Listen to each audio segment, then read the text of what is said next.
So we touched on this a couple weeks ago. I feel like we need to dig a little bit deeper in now that Mark Cuban has decided to weigh in on the tanking issue in the NBA. He came out in defense of it. I'm not necessarily sure the argument holds a ton of water, Mac. What do you think? I think one of the challenges for the NBA, unlike other sports, is that it very much reminds me of what happened to EA college football a number of years ago, where it started to introduce different elements to the video game. And I had friends of mine who were players of that popular game who liked the off season in the video game more than they did the games. Oh, I see where we're going. Yeah. So where I'm going with this about is that player movement, trades, tanking, that's all become as compelling, if not more so, than the game. And to me, that's my bigger issue. And I'm an 80s guy, I'm an 80s kid. I'm not going to sit here and tell you the NBA was better in 1988.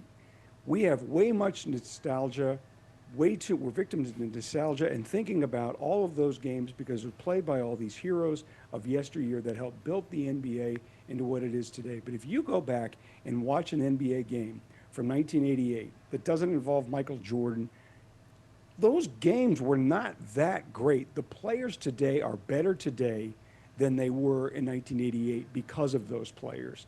And I don't know how the NBA addresses the larger issue of we need to be focusing on the talent, the skill, and the competition in the game, whether or not then your favorite team needs to just scrap the season in order to get a top 3 or a top 5 pick.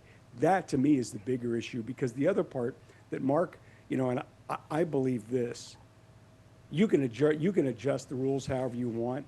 Management and the teams will figure out a way to lose.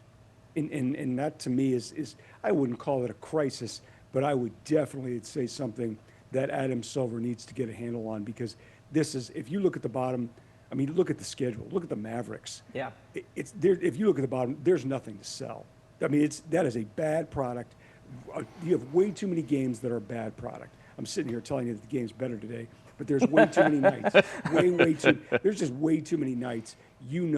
Those teams aren't trying, or management is saying, run a bunch of bums out there because we don't want to win this game. That's the part about it to me, Mike, that I want to harp on, is where Mark is basically saying, hey, we want the championship memory for everybody, but we don't care about the 82 opportunities during the regular season to make a memory, or even in the earlier rounds of the playoffs. Like, ask the Sixers whether they think it's worth it to go all in on trying to acquire Embiid and go through the process when they haven't even sniffed the conference championship. I think that Adam Silver wants very badly to get rid of tanking, and I think he's going to do everything.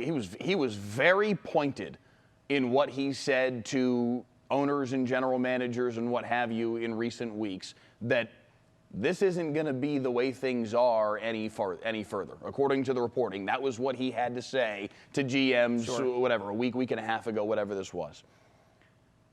For the Mavs, it really doesn't matter. They're going to tank this year because they have the opportunity to have their first-round pick this year, and they need for their first-round pick this year to be really good, because if they do, and they pair somebody really good with Cooper Flagg, you don't need to worry about tanking anymore. Not to mention the fact that there will be no reason to. They don't have their pick until like 2039 or whatever, so they're not going to have to worry about this at all after this year.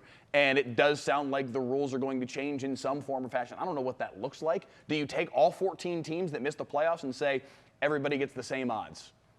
Good luck. You could do that. I mean, that would eliminate the need altogether to tank. Yes and no. You still want to be below the 14-team threshold. Like that, there's still a reason to stink. Like, that's the thing. I think ultimately. Why is this an issue for the NBA, but it's not for the NFL? Teams in the NFL tank.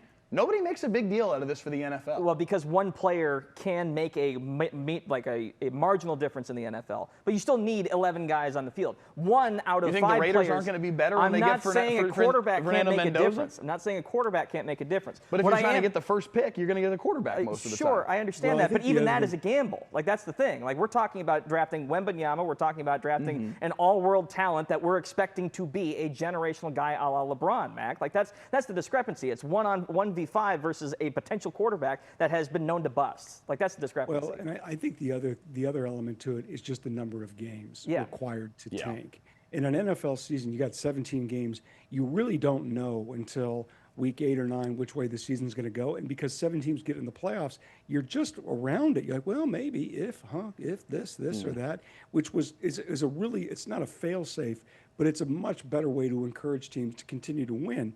And like you said, Andrew, you're talking about one guy making the difference. I think the Colts were the last team really to just blow it. And they had the Peyton Manning injury, which allowed them to completely throw away the season to get the top pick, and that was Andrew Luck. And that would have worked out had he not retired earlier. Right. But with the Mavericks or the Kings or the Pacers were in the NBA Finals last season. Now, granted, in Game 7, their best player goes down with a year-long injury. So no one's doubting, and then they lose Miles Turner, their starting center.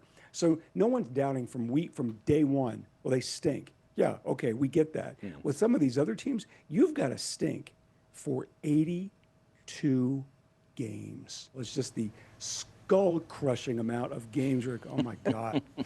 We're going to watch this again. Yeah, Bill, we are. It's buy one ticket, get 7,000 free tonight. And that's what makes it so much. That's a complicating factor. So much of why the NFL is the monster that it is just baked into the scarcity of games. Yeah. Damn right. It's so much of why their games are so highly rated, because you only got 17 cracks at it. Of course you're going to tune in. Yep. When there's another game in 2 days and in 3 days and in 5 days and in 9 days, all right, we'll catch them eventually. That's not the case. It's so much of why the NFL is the monster that it is.